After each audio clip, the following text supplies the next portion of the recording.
প্রশ্ন হচ্ছে যে যাবে কোথায় রাস্তাটা। এতে যত নামছি তত ঘন বনের মধ্যে ঢুকে যাচ্ছে। এটা দারুণ এক্সপিরিয়েন্স হচ্ছে, কিন্তু পাহাড় দেখা যাচ্ছে না, শুধু জঙ্গল, জাস্ট শুধু জঙ্গল, শুধু জঙ্গল। ওয়াও, ভিউটা দেখুন, শুধু ভিউটা দেখুন, দেখার মতো এবং দেখানোর মতো। আহা, এই দেখুন নিচে যাওয়ার রাস্তা, এইটা হচ্ছে নিচে যাওয়ার রাস্তা। অসাম, দারুণ।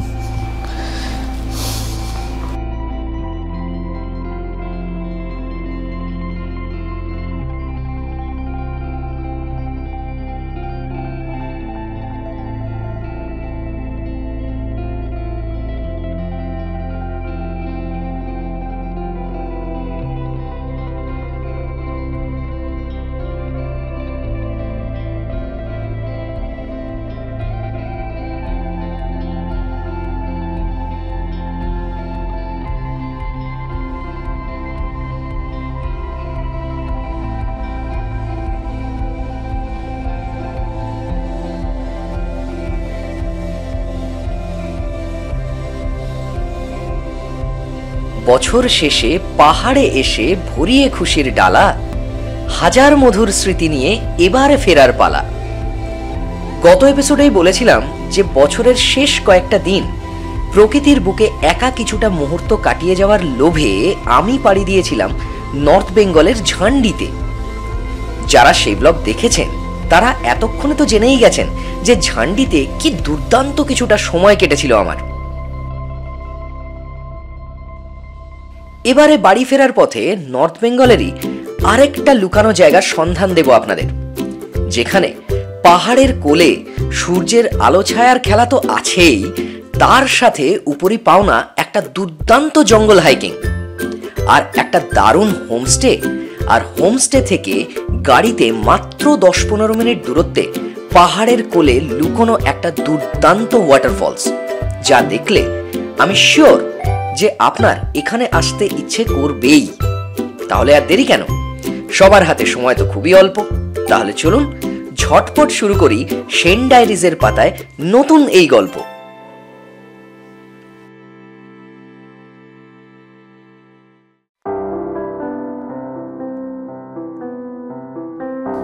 শুরুতেই বলে দিই যে আমার লাভের খাতায় এবারে 3টে জিনিস যোগ হয়েছে। একটা দারুণ সূর্যোদয় আর সূর্যাস্ত দেখার সুযোগ হয়েছে ঝান্ডিতে এসে, যা এক কথায় ফ্রেমে বাঁধিয়ে রাখার মতো দুটো ছবি। 2, আমার সোলো ট্রিপের ইচ্ছে পূরণ হয়েছে। তবে হ্যাঁ, যদিও অল্পেতে স্বাদ মেটে না আর এই স্বাদের ভাগও হবে না, তাই কথা দিচ্ছি আরো সোলো ট্রিপ আর তার সাথে আরো এক্সাইটিং কিছু ব্লগ কিন্তু আসবে। 3, আমার ইউটিউব চ্যানেলের 2000 সাবস্ক্রাইবার কমপ্লিশন, যেটার জন্য অবশ্য আপনাদের সবাইকে অসংখ্য অসংখ্য ধন্যবাদ। আমার বিশ্বাস এইভাবেই আপনারা পাশে থাকবেন আর সেন ডায়েরিজকে আরো এগিয়ে নিয়ে যাওয়ার জন্য আপনারা সব সময় আমাকে সাপোর্ট করবেন। আচ্ছা, এখানে আরেকজন অতিথির সঙ্গে আলাপ করাই, সুতোপাদি। এবং সুতোপাদির সঙ্গে আমার পরিচয়টা কিন্তু আগে ছিল না, ইষ্টিকুটুমে এসে হলো পরিচয়টা। এবং পরিচয়টা হওয়ার পরে জানতে পারলাম সেটা হচ্ছে যে সুতোপাদির কিন্তু একটা বিশেষ পরিচয় আছে। সেই পরিচয়টা হচ্ছে সুতোপাদির অসম্ভব সুন্দর লেখনী। এবং সুতোপাদির লেখনী ছাড়াও আরও একটা বিষয় হলো, সেটা হচ্ছে সুতোপাদি অত্যন্ত মিষ্টি একটা মানুষ, প্রচণ্ড মিষ্টি মানুষ। তো যাই হোক, সুতোপাদি অনেকক্ষণ ধরে রোদ্দুরের মধ্যে দাঁড়িয়ে রয়েছে, সুতোপাদিকে আর আটকাবো না। সুতোপাদি, তুমি রেস্ট নাও, তোমার সাথে কালকে যদি আমি সকালবেলা ঘুম থেকে উঠতে পারি তো তোমার সাথে আমার দেখা হবে। আচ্ছা, আমি একটা কথা একটু বলতে চাই। নিশ্চয়ই। আমি ভালো বক্তা নই, ও যেমন খুব সুন্দর বলতে পারে, কিন্তু আমি একটা জিনিস ওর মধ্যে দেখলাম যে আমি মানুষের ভেতরটা চিনতে পারি, কিন্তু আমার পাহাড়ের প্রতি ভালোবাসাটা না অনেকটা বুদবুদের মতো, যেমন ক্ষণস্থায়ী, তার মধ্যে স্থায়িত্বটা খুব কম, কিন্তু ও না পাহাড়কে খুব গভীরভাবে দেখতে পারে, মানে একেবারে অঙ্গাঙ্গিকভাবে জড়িত। ওর মধ্যে একটা স্পেশালিটি আছে, আর এখানে সে একটা নতুন সম্পর্ক পেলাম, এটা আমার কাছে একটা বড় পাওনা। এরকম ভাবেই সম্পর্ক তৈরি হয়। আবার দেখা হবে। চলো, ভালো থেকো। এবার ঝান্ডির স্মৃতিকে সঙ্গে নিয়ে রওনা হওয়ার পালা। তাই ব্রেকফাস্ট সেরে নিয়ে দেরি না করে রওনা হয়ে পড়লাম এবারে ডেস্টিনেশনের পথে। ধ্যাত্তেরি কি, আমি তো কোথায় যাচ্ছি সেটাই এখনো বলিনি। আমার আজকের ঠিকানা পাহাড়ের কোলে একটা ছোট্ট অফবিট গ্রাম লুংসেল। প্ল্যান তো ছিল শিলিগুড়ি ফিরে বাস ধরার, তবে ঝান্ডিতে শুভমদার রেকমেন্ডেশনে ঠিক করলাম যে যাওয়ার পথে এখান থেকে মাত্র 6 কিলোমিটার নিচে পাহাড়ের কোলে এই লুংসেলে একটা রাত কাটিয়ে যাই। তো যেমন ভাবা তেমনই কাজ। হোমস্টের মালিক সঞ্জীব দাও দুবার ফোন করে নিয়েছে অলরেডি যে কতক্ষণে আসছি। তাই চারদিকে সকালবেলার চকচকে সূর্যের আলোয় চোখ ধাঁধানো সবুজ আর নীল আকাশের খেলাটা দেখতে দেখতে স্কুটির স্পিড বাড়ালাম।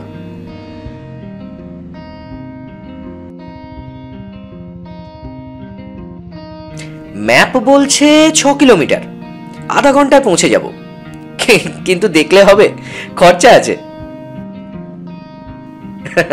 কেন বললাম, আসলে সেই একই গল্প ঝান্ডি আসার পথে যা হয়েছিল। গোটা রাস্তা ভেঙে গায়েব হয়ে নুড়ি পাথর হয়ে গেছে, তাও আবার নামার মুখে। শুনলাম প্রায় 3.5 কিলোমিটার রাস্তা ঠিক এই রকমই। টোটাল কপাল খারাপ। কিন্তু ওই যে ঝান্ডিতে এইরকম রাস্তায় বাইক চালিয়ে হাত পাকিয়ে ফেলেছি, তাই এবারে বিরক্ত লাগছিল বটে, তবে ভয়টা ছিল না। তাছাড়া আশেপাশে পাহাড়ের যেরকম সুন্দর দৃশ্য, আর মাঝে মাঝে এক একটা র্যান্ডম ভিউ পয়েন্ট যেখান থেকে দারুণ পাহাড়ের ভিউ পাওয়া যায়। তো এইরকম দেখতে দেখতে বিরক্তিটা এসেও কোথাও গিয়ে গায়েব হয়ে যাচ্ছিল।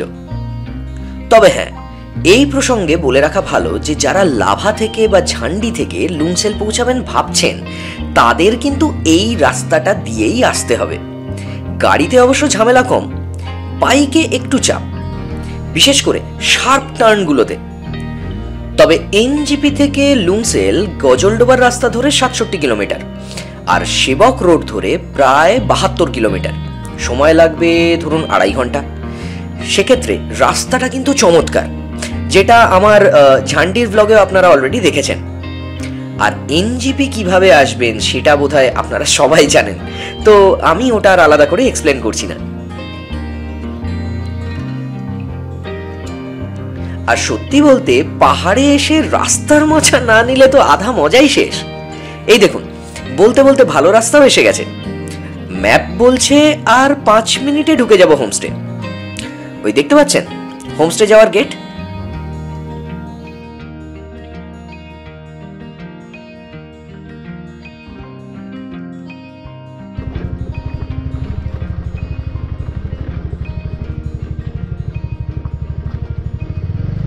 আমরা পৌঁছে গেছি। এবারে শুভমদাকে একটা ফোন করে দেব।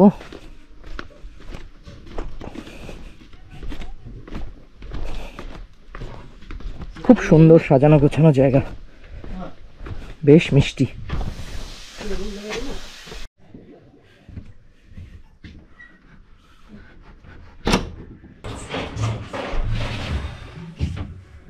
ওয়াও, ছোট্ট একটা সুন্দর সাজানো গোছানো ঘর, আর কালার কম্বিনেশনটাও খুব অদ্ভুত। এখানে নীল, এখানে হালকা পিঙ্কিশ, এখানে উডেন টেক্সচার পুরো, কারণ এগুলো বাঁশ, আর উপরে পুরো চাঁচের বেড়া, আর তার মধ্যেই লাইট সিস্টেম করা।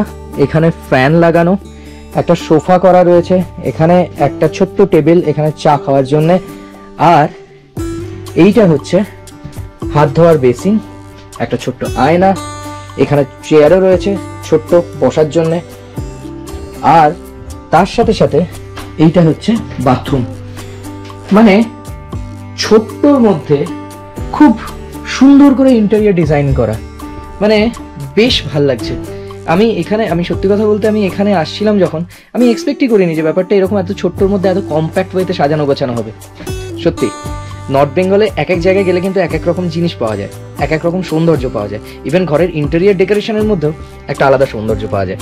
এবারে রুম নাম্বার 1 এর সঙ্গে রুম নাম্বার 2 এর তফাৎ যেটা হচ্ছে, রুম নাম্বার 1 এ কিন্তু 2 জনের, আর রুম নাম্বার 2 হচ্ছে 4 জনের।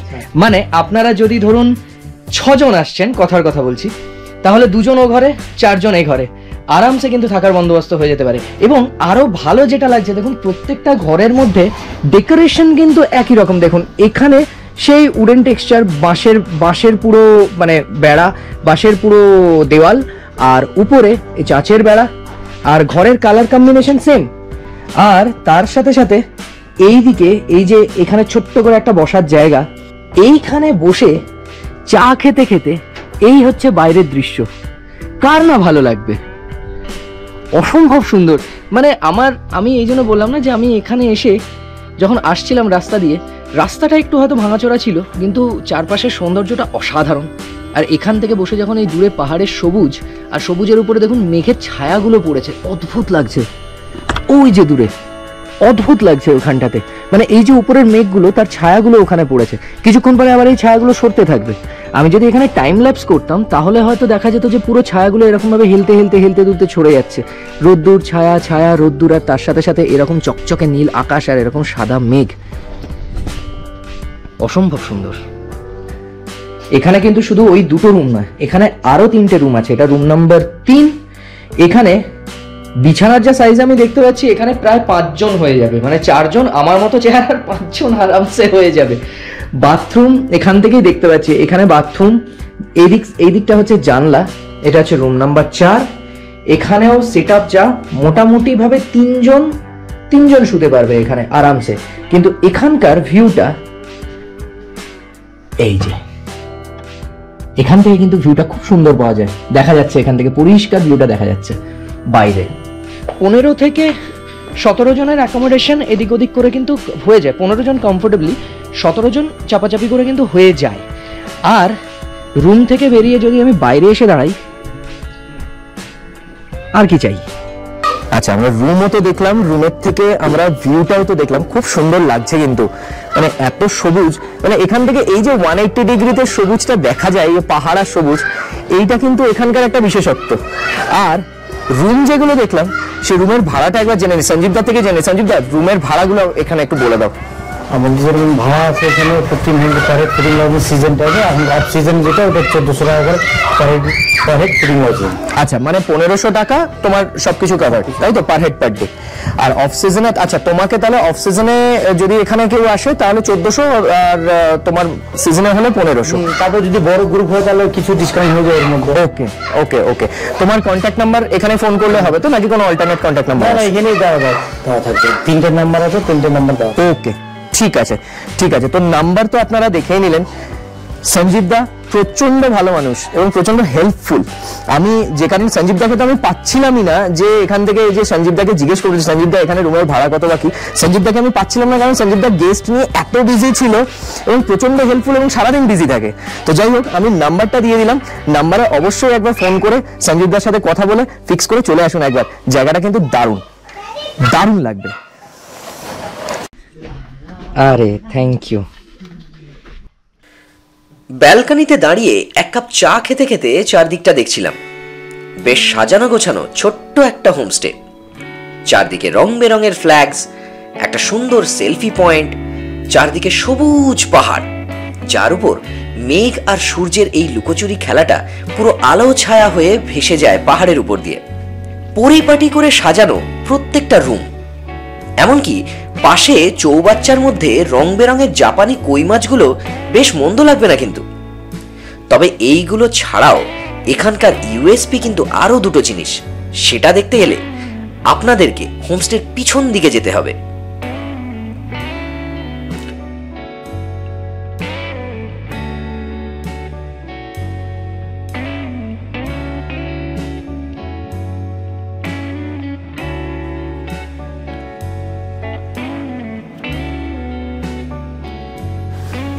এই হচ্ছে সামনে হোমস্টে।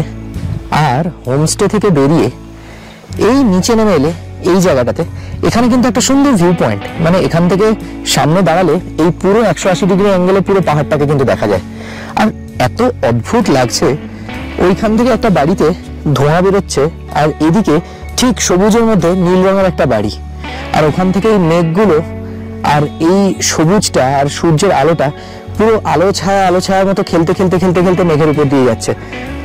অসম্ভব সুন্দর লাগছে, অসম্ভব সুন্দর। ওপেন ভিউ পয়েন্টটা কেমন লাগলো? দারুণ না? আমার তো দারুণ লেগেছে। এবারে চলুন ইউএসপি নাম্বার 2। আর এই ভিউ পয়েন্টটাকে বাঁদিকে রেখে এই সামনে বার্ড ওয়াচিং জোন, আর এখান দিয়ে একটা সুন্দর রাস্তা কিন্তু পাশ থেকে নেমে গেছে।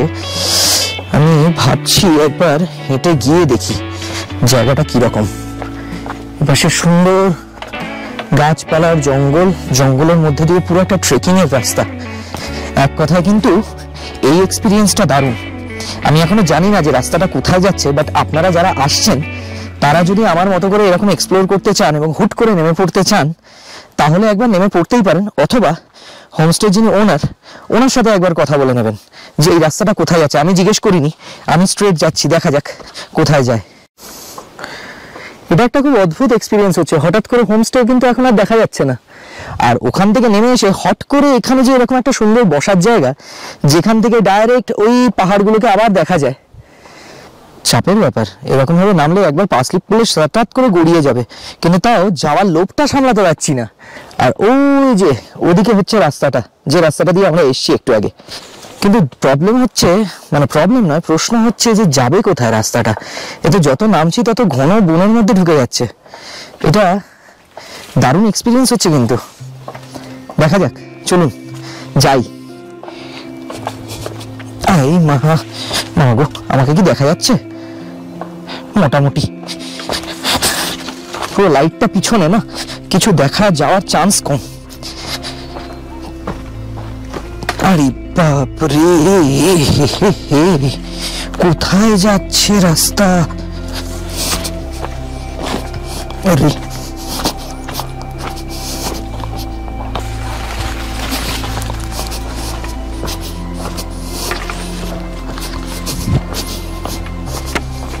আরে বাস, ভাই রে ভাই, এখানে আবার একটা বসার জায়গা। এবার আপনাদেরকে এখান থেকে ভিউ দেখাই। পাহাড় দেখা যাচ্ছে না, শুধু জঙ্গল, জাস্ট শুধু জঙ্গল, শুধু জঙ্গল। ওয়াও, দিস ইজ অসম, অসম, অসম। ওহ, অযুক্ত সাম পুরো। ওহ, ভিউটা দেখুন, শুধু ভিউটা দেখুন, দেখার মতো এবং দেখানোর মতো। আহা, দারুণ লাগছে, দারুণ দারুণ দারুণ দারুণ। চারদিকে শুধু গাছপালা, ওদিকে একটু জলের শব্দ পাচ্ছি, কোথাও একটা ঝর্ণা কিছু ঝরছে, আর রাস্তাটা এরকম সাপের মতো এঁকে বেঁকে নেমে যাচ্ছে নিচের দিকে। মাঝে মাঝে বসার একটু জায়গা, আর চারদিকে শুধু ঘন জঙ্গল, আর কোনো কিছু সাউন্ড নেই, শুধু জলের শব্দ, ঝিঝি পোকার শব্দ, আর আমার শব্দ, আমার কথা বলা। আমার মনে হচ্ছে আমি কথা বলাটা বন্ধ করে দিই, শুধু নামি। চলুন।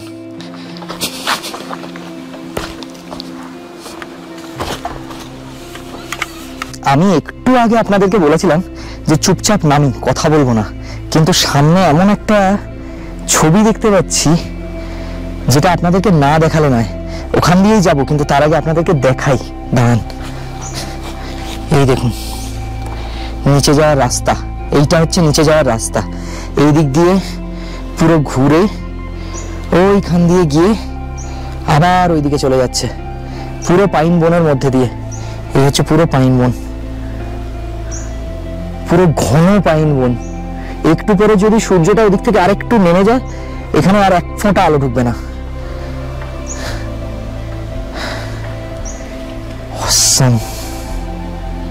দারুণ।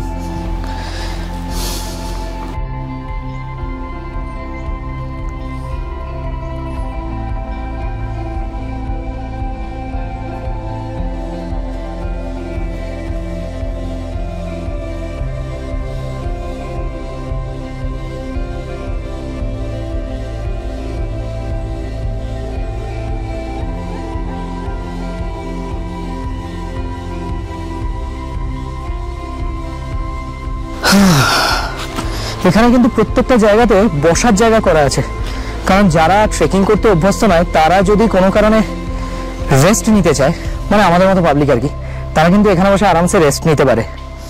তবে আমার রেস্ট নিয়ে লাভ নেই, কারণ এখন 1:30 বাজতে চললো, এবার খাওয়া দাওয়া করতে হবে। তো আমরা এবার উঠি উপরের দিকে, কারণ ওইখানে ওই ব্রিজটা হয়ে এবার রাস্তাটা উপরের দিকে উঠছে। তো আমরা এবার একটু উপরের দিকে গিয়ে দেখি অন্যদিকে কি আছে। এইটা দিয়েই উঠতে হবে, উঠে এর শেষ প্রান্তে দেখবো কি আছে। চলুন।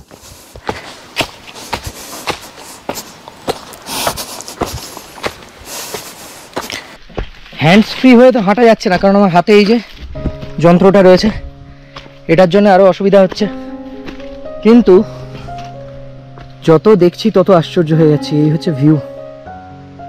হু হু, ওয়াও, অসাম সালা, নাইস। ভাল লাগে কিন্তু বেশ এই একা জঙ্গলের মধ্যে দিয়ে এরকমভাবে হেঁটে বেড়াতে। আর তাছাড়া এটা তো আমাদের নতুন অভ্যেস নয়, আমরা তো এককালে জঙ্গলের মধ্যে এরকমভাবে হেঁটে চলে বেড়াতাম যখন আদিম মানব ছিলাম। তো সেই হিসেবে ধরতে গেলে কিন্তু এটা আমাদের কমন অভ্যাস। যাই হোক, এবারে সামনে বাঁশ গাছ সবই আছে, এখানে বসার জায়গা, সাঁকো, এখানে বাঁশ গাছ, ঘন জঙ্গল, বিশাল বিশাল উঁচু পাইন গাছ, বিশাল বিশাল উঁচু নাম না জানা আরো অনেক গাছ। আমার কিন্তু এখনো অবধি এখানে এসে একটা দারুণ অন্যরকম ফিল হচ্ছে, কিন্তু আপনাদের কেমন লাগছে অবশ্যই কমেন্ট করে জানান। আর যদি ভালো লাগে তাহলে ছোট্ট করে like, comment, share and subscribe করে দিন চ্যানেলটা প্লিজ। চলুন হাঁটা যাক। ও হো হো,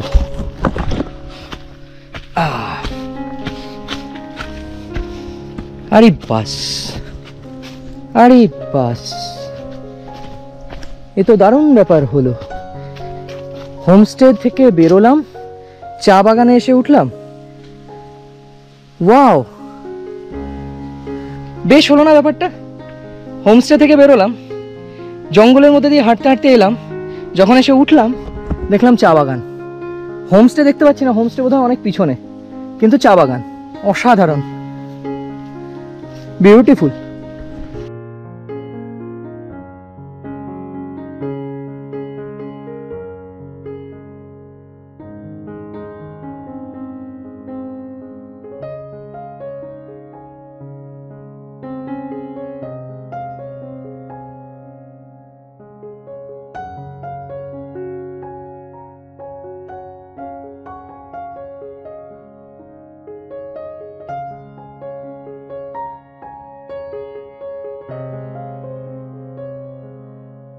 আমরা ছিলাম হচ্ছে ওইখানটাতে, ওই উপরে, ওখান থেকে আমরা কিন্তু নেমে এখানে এসেছি।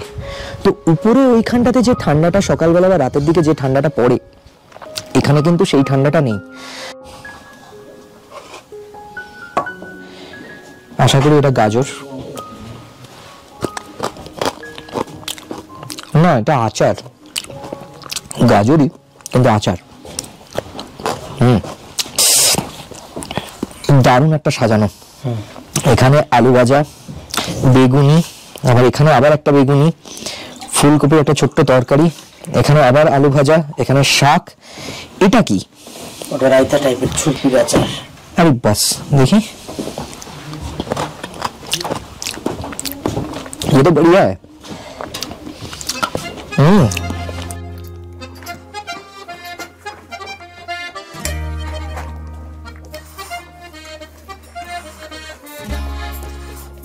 খুব চমচম লাইট খাওয়া, মানে আমার খুব বিশাল রিচ খাওয়া খেতে একদমই ভালো লাগে না। আমি সবসময় গেলে একটু লাইট খাওয়া পছন্দ করি, কিন্তু পাহাড়ে এলে চিকেনটা বাদ দিই, মানে চিকেন একটু বেশ, এখানকার চিকেনের একটা অন্যরকম টেস্ট আছে, সেটা বাদ দিলে কিন্তু বাকি যত যা কিছু সেগুলো খুব লাইট খেতে ভালো লাগে। আর এখানে হয়েছেও সবকিছু খুব লাইট, হালকা হয়েছে, বিশাল রিচ কিন্তু হয়নি, খেতে ভালো লাগবে। আর আরো খেতে ভালো লাগবে তার কারণ যেটা হচ্ছে, খেতে বসে যদি সামনে এরকম ভাবে একটা ভিউ দেখা যায় পাহাড়ের, তাহলে তো লাঞ্চের মজাই আলাদা।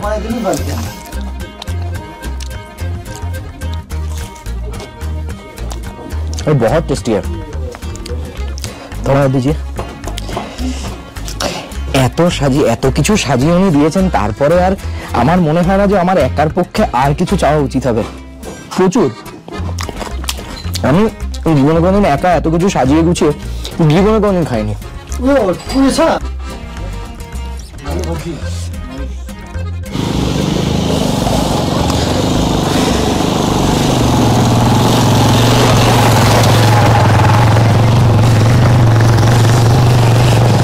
দেখো কি সুন্দর পাওয়ার দিয়ে উঠে গেল। আর আমি স্কুটিটাকে নিয়ে রীতিমতো যুদ্ধ করতে করতে ওখান দিয়ে আসছি।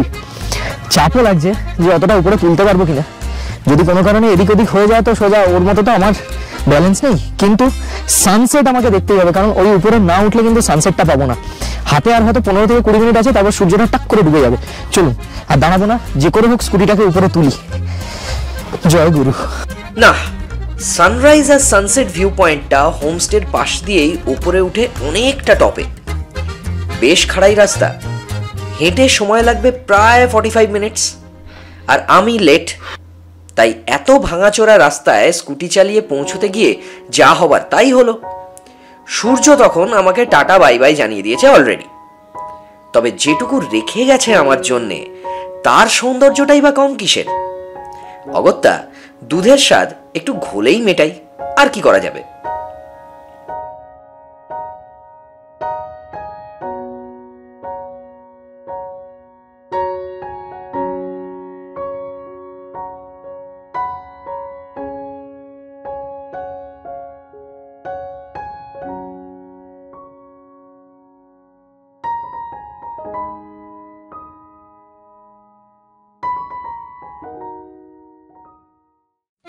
সন্ধে হতে না হতেই সারা লুংসেল জুড়ে একটা অন্ধকারের চাদর নেমে এলো। তবে এই অন্ধকারের চাদর সরিয়ে আলোয় আলোময় সঞ্জীবনী হোমস্টেটা কিন্তু বেশ মায়াবী লাগছে।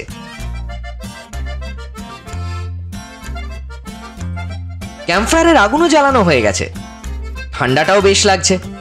তাই ঝটপট আগুনের তাপ নিতে বসে পড়লাম সবার সাথে। হোমস্টের মালিক সঞ্জীবদা তখন অতিথিদের জন্য ক্যাম্পফায়ারের ব্যবস্থা করে দিয়ে একটু তাস খেলতে ব্যস্ত।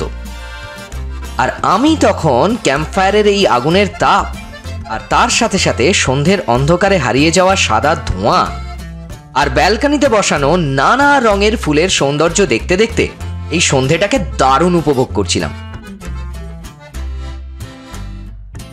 তবে সব ভালোর মধ্যেও তো কোথাও একটা মন খারাপের রেশ থেকে যায়। আমারও মন তাই বলছিল। ভাবছিলাম, ইস কি সুন্দর মুহূর্তগুলো কাটছে, আর একটু পরেই সকাল, দিন শেষ, আমার ট্রিপও শেষ। তবে এবারের অভিজ্ঞতার ঝুলিতে এখনো আরো একটা ছোট্ট লুকানো জায়গা কিন্তু বাকি, সেটা কালকে বলবো।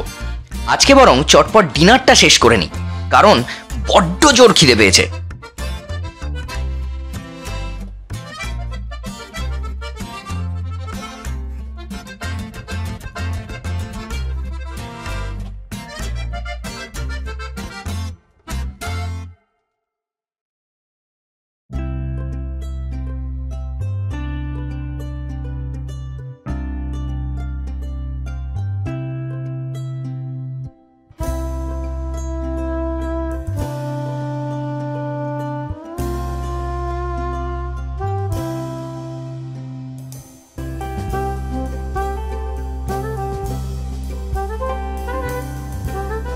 লুংসেলে আমার ছুটি মোটামুটি শেষ।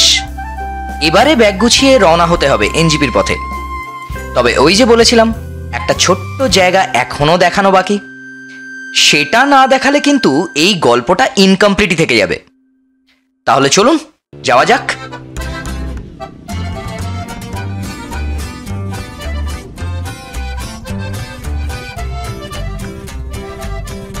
এখান থেকে হেঁটে 40 মিনিট, কিন্তু স্কুটিতে লাগবে মাত্র 15 মিনিট। রাস্তাটা কিন্তু চমৎকার, ঘন গাছপালার মধ্যে দিয়ে সরু আঁকা বাঁকা পাহাড়ি রাস্তা। সাপের মতো রাস্তাটা এঁকে বেঁকে নেমে গেছে নিচের দিকে, আর একটু ফুরফুরে ঠান্ডা হাওয়াও দিচ্ছে। ওই যে দেখুন না, বলতে বলতে আমরা এসে পৌঁছে গেছি।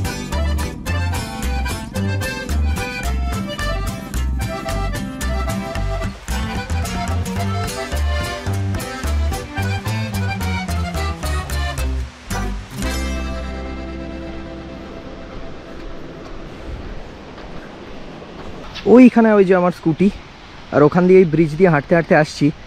ওই ব্রিজটা, ছোট্ট ব্রিজটা টপকে এই হচ্ছে হাঁটা পথ। এখান দিয়ে এটা সোজা নেমে যাচ্ছে নদীর দিকে।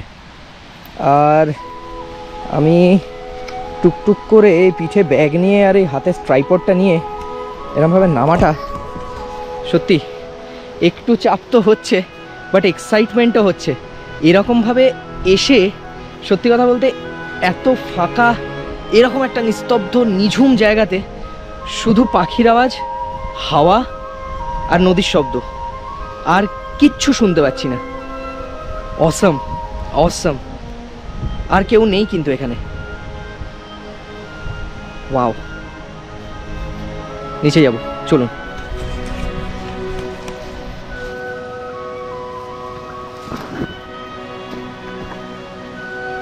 বাস,